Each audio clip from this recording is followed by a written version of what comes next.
Interesting. Anyway, we can arrive to this idea. I love this engraving from Goya, because we're very dramatic part. The dream of the reason produced monsters. Okay, we have to take care about that. We can go deep than that. We can go deeper than that. We can say, technoscience, imaginary is very interesting for us. We are dreaming a new world. We must build a new world. But maybe some of us don't imagine the world as an interesting point, as a nice world. Okay, because the reason sometimes produce monsters. And that's what happened when these tools are put into the imagination of the artist. I'm going to show you some small examples. How can we dream of a future world? Maybe like this Sark women, Sark lady, or maybe we cannot talk to each other because all the organs that we have for interact have disappeared. Okay, and this is a very nice vision. This is a monster, of course, because it's scary. It's a scary image, but we have the powerful of a tool like the software Photoshop, and we can paint with photographical texture, the idea of the future monster. This is a nice idea. Or the morphing. What's about the morphing? This image is a very simple image, but it was the cover of one of the huge exhibitions made in the past 20 years, which is called Photography After Photography. It was organized in Germany, and for visualizing, for putting the cover page of the catalog of the exhibition, Photography After Photography was this digital image, which is showing to us a very simple morphic state of a woman which is turning, the necks around. That looks like real, because how many morphics are we seeing in the TV or movies every day? All the advertising and movies are based now in the powerful of these technologies to provide us a kind of vision which looks real, but it isn't. And I'm afraid about my children, because they are confused from the boundaries between real and fiction, But we can do also a very deep philosophical work. Yasumasa Morimura is a Japanese artist based in Japan, which is difficult, because most of them moved to Western countries. Still being in Japan, saying, we have a big problem. Japanese culture has a big problem. Western culture have stole all the myths from our culture. We have no myths anymore. We are focused on to the myths that are coming from Western, and what's about us.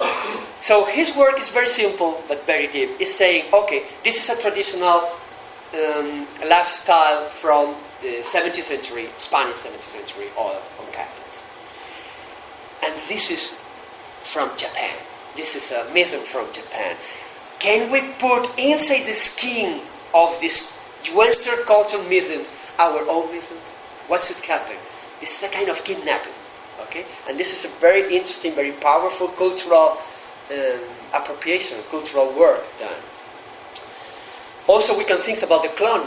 What's about clones? This is clone, never existed before. You know how was done this image? Keith Cunningham took some,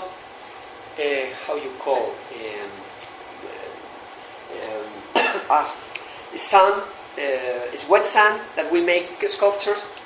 Clay. How? Clay, that's right.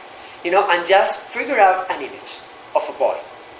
And then scan it in 3-dimensional and put it inside the computer.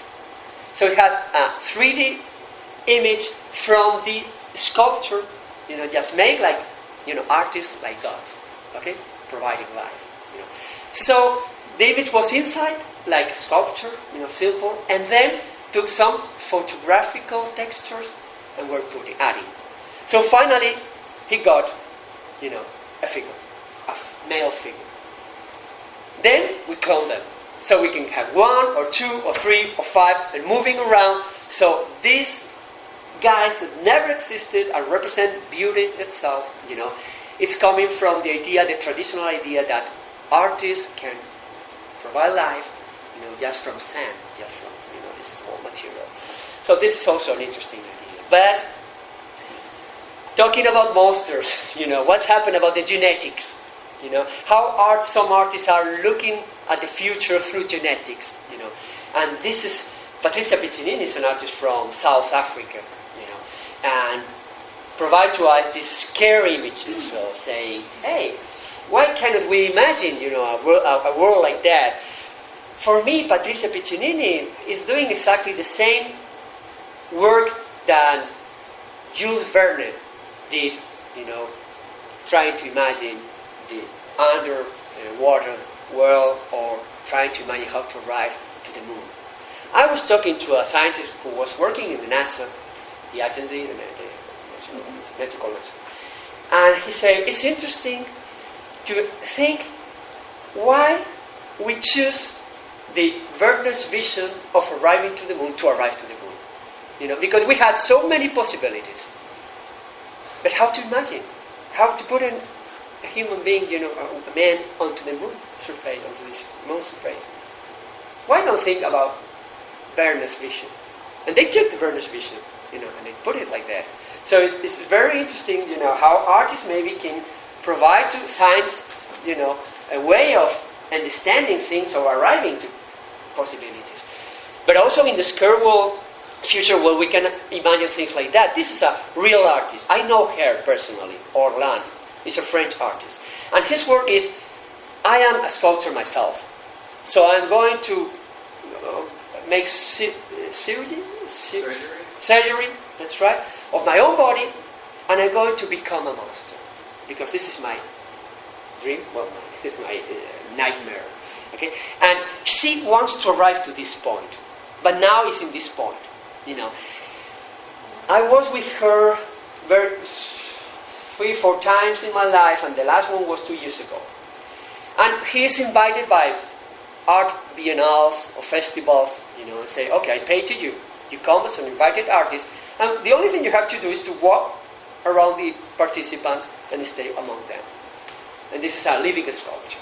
Okay? So it's so scary. Be seated in front of a guy like that, they say, it's real. But you notice that this is an artwork, okay? And, well, I can't imagine what's going to happen, in next years, what's going to happen in future years. But also we can imagine, I know Eduardo Cat and the people who did develop this rabbit. This is a phosphorescent rabbit, They put it in the lab in Geneva, in Switzerland, and they introduced a cell, a phosphorescent cell, gen. So this gen, when the rabbit, burn, start being phosphorescent. So during the night, was lighting itself, And this is interesting because Eduardo Cal was saying, hey, take care about what we are doing with genetics. Okay, so this is But also I love, ATC Symbiotica. These guys are from Australia, and they are working with living forms. And it's very interesting because it's a cell. What you are seeing is a microscope image from a cell.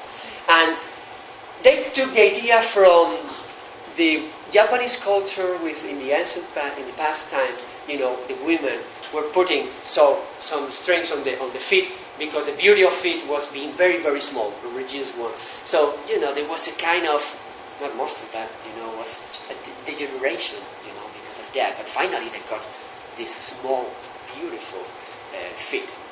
So they took some living cells and they put the strings, say, okay, the living cells still, growing up, but they have these corsets, that avoid them to go in the right way. So, and they put it in the very special way to become a kind of dolls, looking through the microscope vision. Okay, and that's the way they're working. And it's interesting because now we can imagine the studio of an artist. You can imagine the studio of Picasso, and now this is the studio of the new artists, some of the new artists, and it's, the artists are working like that,